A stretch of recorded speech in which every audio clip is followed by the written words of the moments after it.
Ladies and gentlemen, boys and girls, and concerned citizens around the world, welcome back to another episode of In the Eyes of Truth. Today we have a new guest with us, Drago Bosnic. He is a political and military analyst out of Serbia, out of Kragujevce. Yeah, Yep. okay. Yeah, it's a Kragujevac.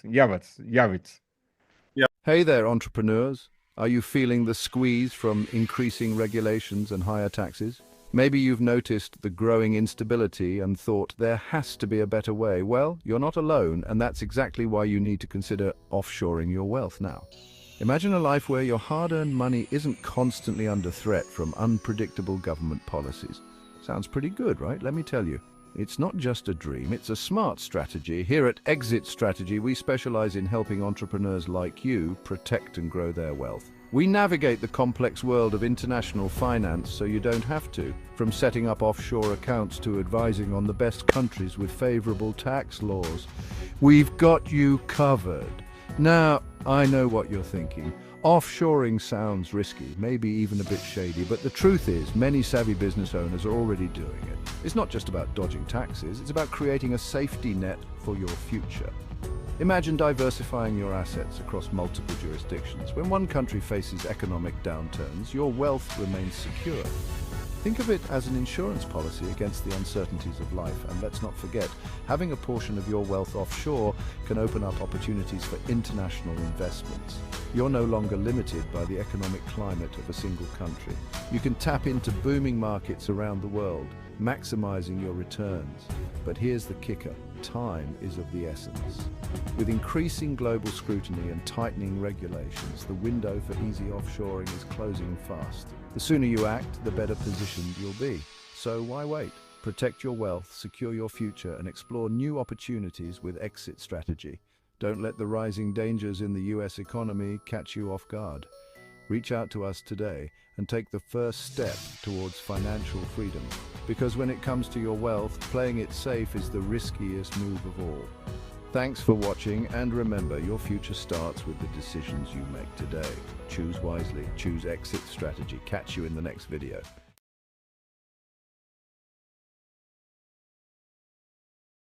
Yep. Okay. That's exactly. Or you just whatever. Yeah. No, I mean you said it, Yeah.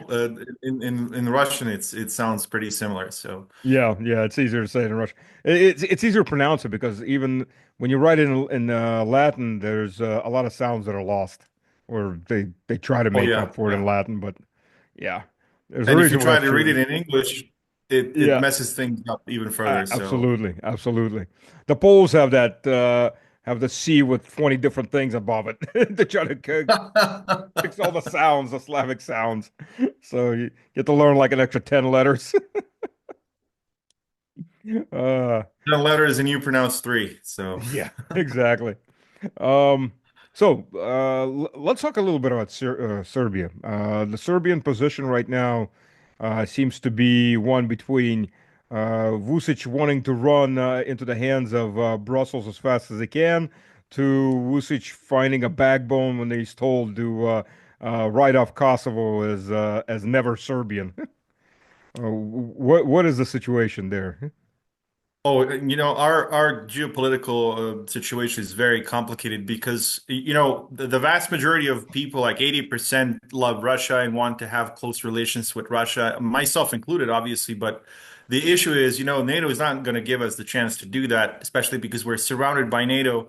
Like the only way for Russia to reach us is through space, and that's not really viable. So, So far. the yeah. I mean, yeah, Russia can certainly do that, although we don't have any cosmodromes here in Serbia, unfortunately, for now at least. So, I mean, jokes aside, the point is, our position is very complicated because we're trying to survive. This for us, this is sort of like a World War II style occupation that we had before the Russians defeated the Nazis, and that was a very tough period for us because we had the Croatians and the Bosnian Muslims and the Albanians, and all of them were like in game with the Nazis, and they were killing us, and they were like doing all sorts of stuff. So for us, it was a tough period, and this is very reminiscent of that. And it's pretty much the same allies of the Nazis are now in NATO. You know, the same people: Croatians, Bosnians, Bosnian Muslims, and the Albanians. So you know, we're trying to survive, and we're sort of like waiting for the Russians to reach us in some way. And but before that happens, you know, you got to survive somehow. And this is why the government needs to work with the West. It needs to cooperate. It's not something we like. We detest it actually, but you know, that's just the reality, and we have to take it into account. Yeah, it is a hard reality in that area. And I served in Bosnia, so I saw what the reality of it was too, with the Islamics in the Muslim section of Bosnia. I mean, the regular people, the regular Bosniaks weren't overly fanatical religious, but they were pumping in Islamics from all over the world. Jihad International. Yeah, I mean, Bosniak Muslims, for those who don't know, are essentially just Turkified or let's say Islamicized Serbs. Hmm. So, you know, for we don't have that many issues with them personally on a personal level because those are the same people as us. I mean, if you can imagine, I don't know, some people in southern Russia living under the Ottomans for 300 years and then they convert to Islam, but they still speak Russian. They're genetically Russian. If just to, you know, make it easier for people to understand what that situation is for us. So, you know, on a personal level, we have no issues with, we speak the same language, we have the same culture, watch the same movies, listen to the same music. So it's not an issue that, you know, that's not the issue for us. But the real issue is, as you said, you know, these crazy, you know, Wahhabis and these, you know, extremists that are coming from all over the world and populating now in that area. And there's tens of thousands of them in Bosnia now. So they would be a pretty serious fighting force, you know. Of course, we dealt with them before. The issue is, you know, they're not the issue for us. We would smash them in 3 freaking days. But the issue is we have NATO that still acts like just like the U.S. Air Force was the Air Force for the ISIS in Syria. That's what they were. And that's what NATO was for us in Bosnia and Croatia and Kosovo, Kosovo. essentially. Yeah, Yeah. that's one of the things everybody talks about the massacre in Srebrenica, which, by the way, I was there when the bodies were being exhumed. And funny thing is they were a year and a half or so, 2 years in the ground, so they hadn't fully decayed. But the interesting thing is the death wounds were all in this area, not Yeah. execution style, but battle injuries. And what Yeah. nobody talks about, as I recall, is the massacre of the Serbian civilians living north of Srebrenica. Yeah. The area, or specifically the city of the town of Bratunac, which was pretty much devastated by, you know, the point is like from 1992 to 1995, this was a sort of like a demilitarized zone. But the point Hmm. is, you know what NATO is? It's not like an independent organization. They had, you know, they had their own horse in the race. So, and then obviously those were not the Serbs. It wasn't the Serbs. So they were supposed to demilitarize this area, but they didn't. And then these Muslims were essentially attacking the Serbian villages and killing villagers. And, you know, I'm not talking about soldiers. I'm talking about killing civilians like women, children, older people, and so on. And after 3 years, you know, of essentially doing this, our military was sick and tired, and they just went in and, you know, the point is, it's a fabricated event, just like Bucha. And I'm pretty sure a lot Yeah. of Russians understand this, you know, because the West needs some sort of like a you know, event that's going to portray the country that they are invading as the bad guys, you know. And how else are they going to do it except presenting Russians as these murdering, you know, crazies that are going around and just killing civilians? And of course, you know, they need it as sort of like a casus belli or some sort of thing that they can sell to their populations, you know, in order to justify this war, this aggression on Russia, because it's the Barbarossa 2.0 all the way, man. Well, actually, we would really, at this point, I think most Russians, myself included, at this point, would really like them to invade. Let's Oh come out yeah. and have Oh, a fight, have an honest fight, and they then don't we'll want to do we'll that. bury you right beside your grandfathers. You No know, problem. they don't want to do that precisely because they know they're going to get their asses handed to them. What they want is they want the Russians to invade. That's why they're, you know, doing everything to provoke Russia and provoke Russia and provoke Russia so that Russia can be presented as the aggressor, just like in Ukraine. I mean, they've been waging war on the people of Donbass for a whole almost a decade. And then when Russia finally reacts after, you know, all these attempts to make agreements and negotiations. Now Russia is the bad guy again because Russia is reacting. So these fucking crazies, and I'm sorry for cursing, but I don't know how else to call them. These people, Satanists. they're not going to rest until it dawns at 3 a.m. They really Yeah. want to push Russia to that to the brink. Yeah. They're Satanists. They can Yeah, call them devil spawn. Washington. Yeah. I coined the term stop. Satanic Temple on Potomac. Yeah. pretty Washington. much. Pretty much, like I mean, I think a lot of Americans and Western people realize they're also the hostages of these insane guys who are in the halls of power in the Pentagon and Brussels. Because I mean, just look at the policies they're imposing on their own people. Like it makes you puke. Like if you really think about it, that they're the destruction of the family unit, essentially the war on the individual, and not just the individual. I mean the whole society. Everything they do is targeted against the people. So like, why would you want to be loyal to these guys? And on top of that, you have idiots who think they should also go and fight Russia in Russia, or in this case in Ukraine and Russia, for the sake of these people. So, talk about being stupid, like into the fucking orbit. I mean, it's I talked to a friend of mine who's a correspondent for Russia 24, and when there were a lot of big the big French farming protests about a year ago, so he went there, covered them, and at the end of his report, there's a French guy holding a sign, "Vladimir Putin, come save us." He's like, it's all fine, but that's the only guy. The majority of these French farmers who are now bankrupted and being flooded by cheap, badly produced, chemical-ridden Ukrainian products, are being bankrupted by the cost of everything, still support Ukraine. They can't fit one plus one in their brains. Their brains are incapable of fitting one plus one. They get three, they get 10, they get one, but they don't ever get two. So that your actions supporting Ukraine are what's bankrupting you and forcing you out of your life. And yeah. they can't fit it. Yeah, yeah. I mean, I've talked to German industrialists and entrepreneurs who are essentially saying this. We're being essentially deindustrialized. This is a sort of like going back 60, 70 years, or actually 100 years, even worse, because the Nazi Germans, they actually had a strong industrial base. Well, These they guys did. are pretty much destroying even that. So what's going to happen to them, and especially with millions of these, refugees and immigrants coming from the Middle East, when the money for them stops flowing, what's going to happen? Well, these people are going to resort to what they only know, and that's violence, just to get what they want.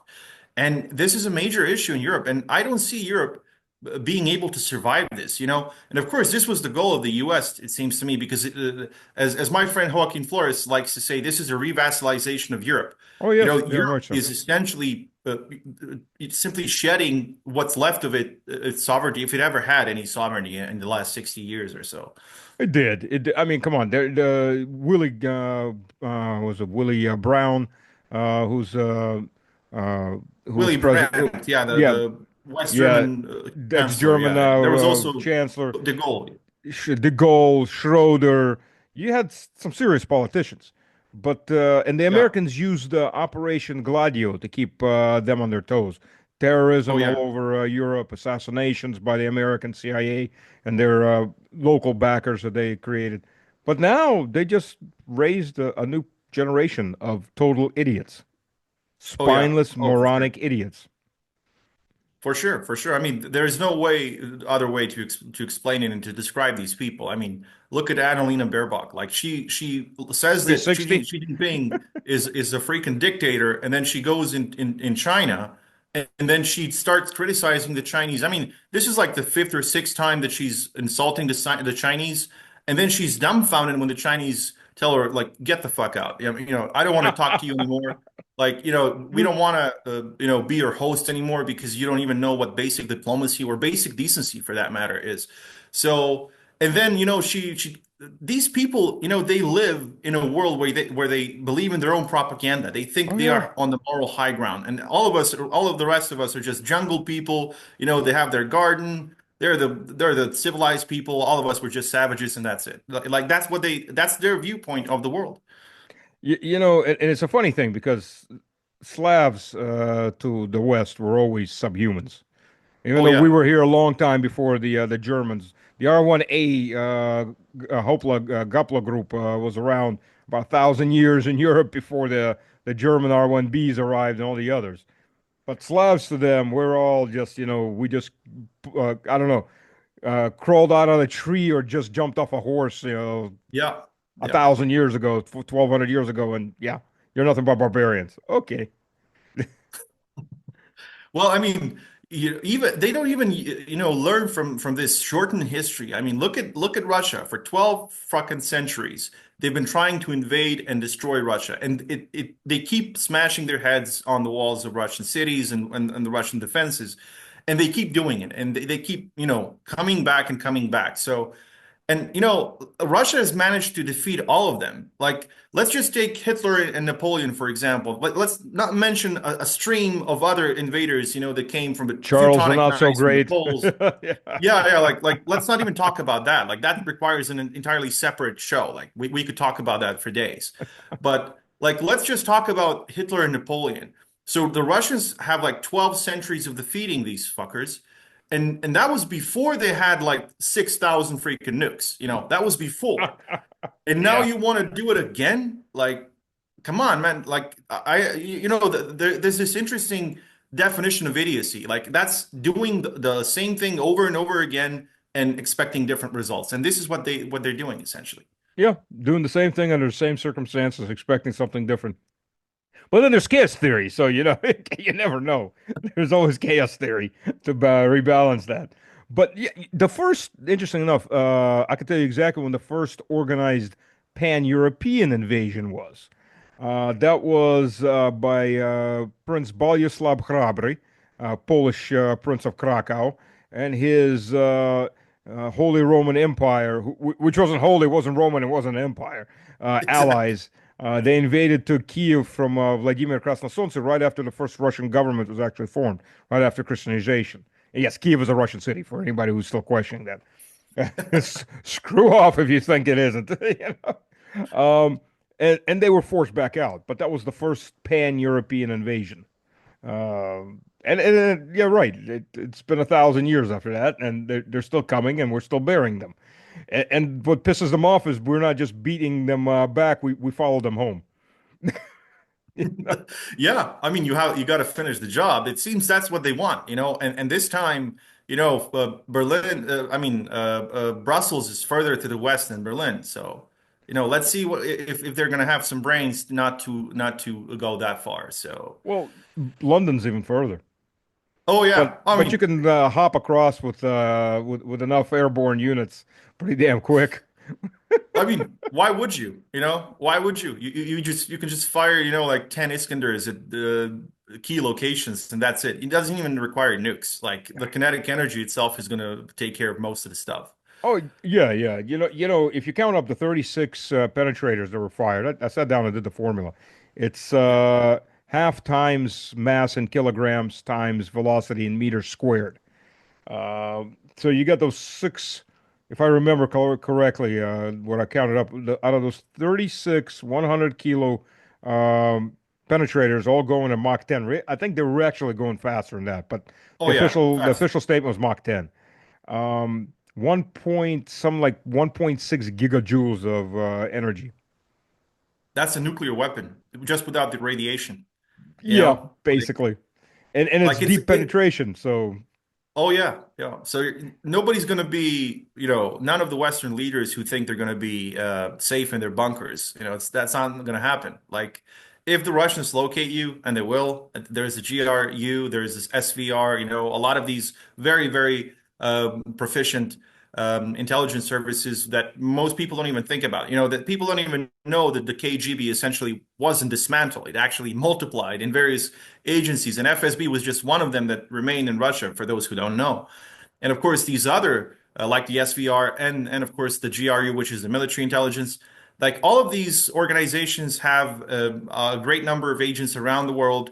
And of course, they can always um, pretty much be like the vanguard of the Russian military if it ever comes to if the push ever comes to shove. So those people cannot hide, and I think they understand that. But for some reason, they still think that Russia is going to remain the only grown up in the room, and just not push the red button. And I think this is the issue. Like they don't realize that no matter how patient you are, there's always a limit, and this limit Yeah, is yeah. is we're very close to it. You know, well, I'll correct you a little bit. All these organizations existed. They were just under the umbrella of the KGB because the KGB was an umbrella organization. Also had border police, internal police, etc., etc. It's now called Homeland Security, and I congratulate Yeah, everybody in the U.S. that congratulations, you just recreated the KGB. yeah, Woo! Great advancement. And most Americans are clueless, absolutely freaking clueless. Like you are oh going yeah. on the exact same path, gentlemen. So congratulations. Yeah, I mean the DHS, that's pretty much, I mean it's worse than KGB and CIA combined. Like Yeah, they're like also it's I woke. mean, yeah, yeah, that's the crazy part, because it's freaking woke, like you could identify with the KGB, like they were like tough people. And these guys are just I don't know, slobs, I don't even know how to describe them, but they're just repulsive to most normal people. Pedophiles, but actually, and that's been a big problem is in American airports. A lot of that security is pedophiles because they get to touch little children and pat them down. And there's been a lot of hardcore dyke lesbians because there's been I know one woman who got felt up. She's getting her nipples tweaked. I mean, this woman, the woman that was patting her down is getting off on this, right? And she's sort of like, frick. And what are you going to do? The moment you complain, you get arrested. Oh yeah, yeah. So, I mean, we see that like their freaking president, like who is out of his freaking mind. He's like, grabbing little kids in front of like, national TV, essentially. Like, sniffing I mean, them. it's people can say we're conspiracy theorists, but like, have you turned on your damn TV any time recently? Have you seen the guy like trying to essentially grope these 5-year-olds? And to me, it's incredible. Like, if you're a remotely normal person, like this would cause you to jump on the guy's freaking neck and break it. But this is not happening. A lot of Americans are just thinking, and Westerners, and I mean, they're also trying to implement it here in Serbia, essentially everywhere. They're trying to normalize these things, Oh yeah, yeah, yeah. everywhere. They're trying to force us to think, oh, like let's just not, let's not be primitives, and too conservative. Yeah. Let's just say, oh, it's the 21st century. Let's accept everything. Zoophilia, pedophilia, whatever. Necrophilia, Like, yeah, cannibalism. cannibalism. It's all normal, like but it's progress, man. Just let it be. It's Yeah. crazy. It's progressing right into hell. Uh, Oh yeah. we don't have anywhere That's to the only go. We just hypersonic speed that the West can achieve, it seems to me. you know, I saw a lot of this coming. I mean, obviously enough. Someone was already there. In 2010, when I had the opportunity, I got the family out of the U.S. But I will tell you honestly, in my worst, darkest nightmares, the shit that is going on in the U.S. now, all the chopping up little kids' organs. Never mind actually organs where they're killing children for organs, which these black organ harvesters are doing in Ukraine. And a lot of kids that were taken out of Ukraine into Europe have disappeared flat out. And refugees have had their kids confiscated, and they've been coming to the Russian embassy because the Ukrainian embassy won't do anything. Russian embassy can't do anything for them. You're not Russian citizens. So a lot of this stuff. But I'm talking about sex change, transgenderism, all this. I could have never imagined that in my sickest fantasies, that something like this could happen. I won't say fantasy, nightmares. Um, Nightmares, yeah. and I got my family out of there, and thank God I got my family out of there. But I mean, they've gone so much further than I thought they could have ever gone. It's just frick. Yeah, I mean, I know people from Serbia who never thought they would come back from Canada because Canada is even worse, like in Oh that yeah, regard. yeah, yeah. Yeah, Canada, like libtardism is essentially is broken up the Canadian society. I have family members and friends who have actually came back from Canada to Serbia, and even though it's like a financial loss for them, when I talk to them, they say, "Oh, look, money is great and everything, but if they destroy my family, like money is not going to be good. It's going to be good for nothing for me." So that logic pretty much holds. I mean, to be honest, I would rather live in caves with the Taliban than live in a neoliberal society which pushes these insane things, on my family. Like I would rather live in a freaking cave. Like that's more sustainable. It's crazy, but it's more sustainable. Well, on that note of psychopathic Islamists, look at Syria. We have two Nazi regimes that are rising and are now starting to annex territory, and they're both allied to each other. And those would be, Let me guess. Is it the one to the north and one to the southwest? yes, by the way, and they're both inside of Syria at the moment. The Israeli I tanks pumped. wonder which countries are those, man. I still Yeah, can't get my head around it. yeah, yeah, and they're both American allies. Ooh, go figure on that one. And they're Yeah, both that one committing is even more genocide. shocking. Yeah, and they're both committing genocide. Go figure on that one. That the Yeah. West doesn't see. I'm not surprised by Erdogan. Like, for 600 or 700 years, the Turks have not been the friends of Russia, to put it mildly. Oh, yeah, yeah. And like stabbing Russia in the back like that, I'm not surprised at all. I understand the Russian logic. I understand why Putin doesn't want to go into a full-blown enmity with Erdogan because for Russia now it's pretty, inconvenient because there's the NATO front stretching from Norway to Bulgaria essentially, Hmm. and in order to avoid having it go all over from Turkey to Azerbaijan and possibly into Central Asia, you gotta keep those relations with the Turks, at least somewhat good, or at least like not go into full blown hostility with them. But I kind of expected this because I just didn't expect the Syrian government to fall in 5 fucking days. I mean, Yeah. this is so shocking. And I've been following that conflict for years, but ever since Ukraine started, I focused pretty much on Ukraine entirely, and I didn't follow Syria that much. But never in my wildest dreams, or as you said, nightmares, would I think that they would fall this fast. You know, do you remember the videos or some of the videos that were coming out when the U.S. invaded Iraq? And in this case, I'm talking about where actual crates full of cash, right? So you got a crate with just 2 meters by 2 meters of printed American dollars, plastic wrap being taken off of a C-140. You remember those videos? Yeah. Yeah, and the CIA was doing what with that money?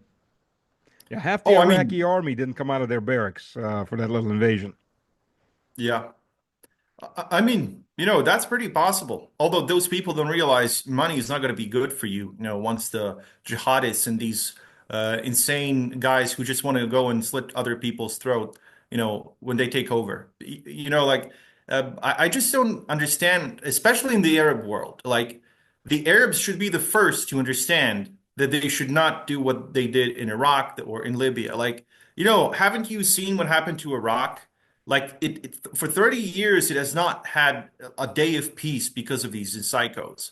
And then the same happens in Libya and now in Syria. Like how many times do these guys have to destroy a country for the people to realize that they should not fall for these tricks? But for some reason, they keep falling for it. What amazes me is with the Israelis flat out now. You had the Minister of Finance on an interview, Shmakit, I think is his last name, Shumakit, something like that, who flat out stated that river to river, Euphrates to the Nile, Greater Oh yeah, Israel. Now, yeah. I also forgot his name, but that's what he said. Yeah, and this is pretty much actually, I what can they're tell going to you his get. name in 1 second because I just wrote an article about him, well, in general. So I can tell you 1 minute, 1 minute. Uh, ch- ch- ch- ch- uh, Bezalel Smotrich. Oh, Smotrich. Yeah, yeah. That's right. That's Yeah, right. that was close. Yeah, So, it's a schmuck of some kind. oh yeah, yeah, definitely. Well, I don't know. Is he the schmuck or is everybody around him the schmuck? I mean, look, Oh, this guy is flat out telling you what they're planning. This is welcome to Mein Kampf Israeli style. right? The greater Lebensraum for the Nazi regime in Tel Aviv. And now you're Yeah, sitting yeah, in yeah. Jordan and going, we're not going to help anybody. We're going to make nice. We're going to be America's puppet while those guys are telling you that we're going to exterminate you and take your land. How big of an It's idiot do you have to insane. be? It's insane. And I mean, I recently had an interview with Professor Michal Trosudovsky. He's from Hmm. Canada. I mean, he's also of Russian descent. But like his parents went to Western Europe over 100 years ago. Oh, So the interesting thing is, he calls these people nuclear Armageddonists, and that's exactly what they are. oh And yeah. I've also seen some declassified documents about how they see nuclear war, and it makes your hair go up. I mean, it's these people are they're not even insane. Like there needs to be a new term for these people. I don't know how to call them because insane doesn't make the cut. It Death doesn't. cultists. Yeah, yeah, that cult is of the worst order. And Hmm? these people think, that they can cause the Armageddon and the second coming or the first coming depends on the religion of Christ or whoever they believe in, because it's not Christ. As far as I'm an Orthodox Christian, and those people, I refuse to be, identified with those people completely because, they can only expect the devil, the Satan, however the hell you want to call it. And what they think, the crazy thing is they think they can speed up the second coming or the first coming. Like imagine how insane you have to be to think that you need to speed up your God. Your God, the creator of everything you think, that is around you, you think you can speed up his decision to come to Earth. Like, can you imagine how self-centered insanity and narcissism that is? I grew up among those people. They're called evangelicals, and it's called Yeah, a false heretical faith called rapture. And the fact, and these are the same people that tell you we believe the Bible word for word, the Bible that the Orthodox Church put together. Um, never mind that; they don't know we exist. But the part where Christ says to the apostles when they asked him when the end is going to come, he says, "Not even the Son of Man knows the hour or the day; only the Father knows." They missed that somehow. yeah. Oh, we're going to determine. We're going to push it all along. You're right. You're right, and they But I'm really not are. surprised. They But they are altering the Bible, to justify pedophilia and all these other insane things, these alphabet soup things. that's the So Lutherans. yeah, yeah, and of course they're removing any mention of anything that's against this death cult. This is also a death cult as far as I'm concerned. So, like I'm not surprised by that at all. Like they're just missing parts of the Bible and cherry picking whatever they like.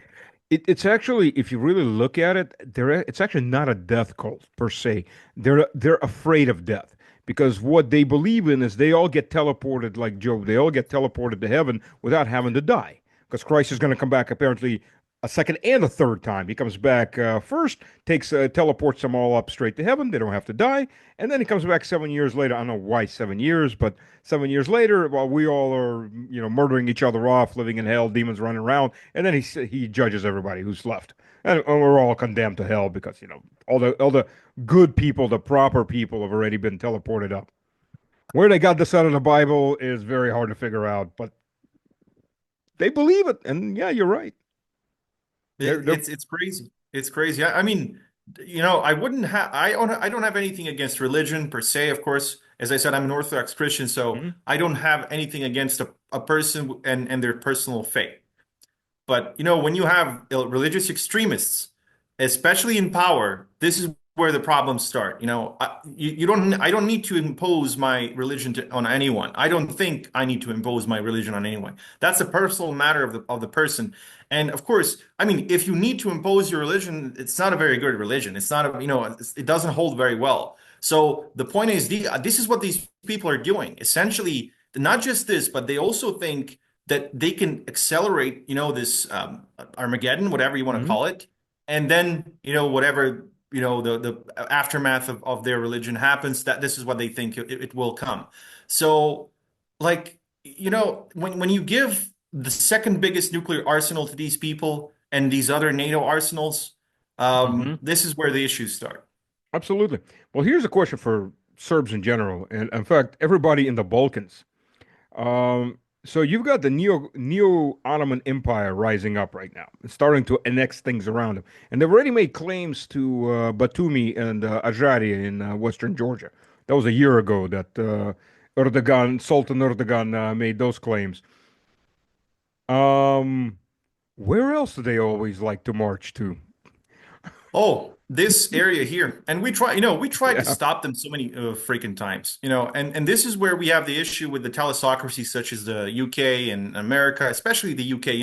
The Anglos are fucking obsessed, with stopping Russian expansion and aggression, even though it's just, just making sure that Russia is contained, as they like to say. So the point is, like, they actually supported this Ottoman Empire in the Balkans. And this is what pretty much destroyed our region. Like, this is the crux of all issues in the Balkans. Like, we wouldn't Hmm. have these issues if it weren't for the Ottomans, but we would have gotten rid of them a lot sooner if it weren't for the Western Europe, and especially the United Kingdom. I mean, the Great Britain, the England, whatever you want to call it. Like, for the Well, the last not so 400 great Britain. years. Yeah, not so great Britain, exactly. Yeah. For the last 400 years, the Russians have always come very, very close to getting the Ottomans out of Europe, liberating us and getting rid of these fuckers. And every single time when Russia came close, there was an invasion from the West. Yeah. And like Or I threat of. cannot Mhm. I cannot describe how enraged most of us here in the Balkans are because of that. Because every time we came so close to getting rid of these insane people, because the Ottoman Empire is like ISIS. It's no better than ISIS, if it's not even worse. And the fact that Russia spent centuries, over half a millennium, fighting these guys and enabling our freedom is something we can never forget. I as a Serb, if Russia didn't do anything for us ever again after that, we would still be grateful. But the point is, of course, there's two world wars. There's of course the 90s and everything else. Like, we have a million reasons to like Russia and to love Russia, actually. But this thing alone is what makes Russia the most important ally we've ever had. And now the West wants to return the freaking Ottomans to our region. I would rather die fighting it, than live under another one. Oh, absolutely. We've had 13 official wars with Turkey. This is, by the way, it's amazing me with Erdogan. I guess he wants number 14. But the Turks have Yeah, this little problem. Out of 13 wars, they won two. yeah, And in the first one, they did it because there was a surprise. They went from neutral to surrounding Peter the Great while he was chasing down Charles the formerly somewhat great and the Swedes after Poltava. And the second one was where the French and the British and the Sardinians, the Western Italians, did all the dying, yeah. called the Crimean War. So Exactly, exactly. they Yeah, don't have like a good record. they don't have a good record at all. What I think is they're trying to do now, they're trying to, I mean, I don't think Erdogan is picking a fight with Russia directly right now. What I think he's doing, he understands he would lose. He would lose like bad. But the point is he wants to use the situation. So he understands now. He's trying to play both sides. And in my writings for InfoBricks, I've mentioned this, like, for the last 3 years. I've been talking about it all the time. What I see Turkey as a Trojan horse of NATO in the Oh, in the yeah, BRICS. I would never absolutely. allow Turkey to enter into BRICS. This is, of course, the decision. It's a decision that I'm not going to make. Obviously, it's a decision that China, Russia, India, and these other countries are going to make. But the point is, they're extremely dangerous. Why? Because it's only a matter of time when NATO and Erdogan are going to find a mutual interest in dismantling BRICS. And of course, Erdogan has his eyes set on Central Asia. He Oh, yeah. wants to go there. He wants this, like, a combination of this pan-Turkish, neo-Ottoman, insane empire that's going to be far bigger and more. That would be far bigger and far more powerful than the Ottoman Empire itself.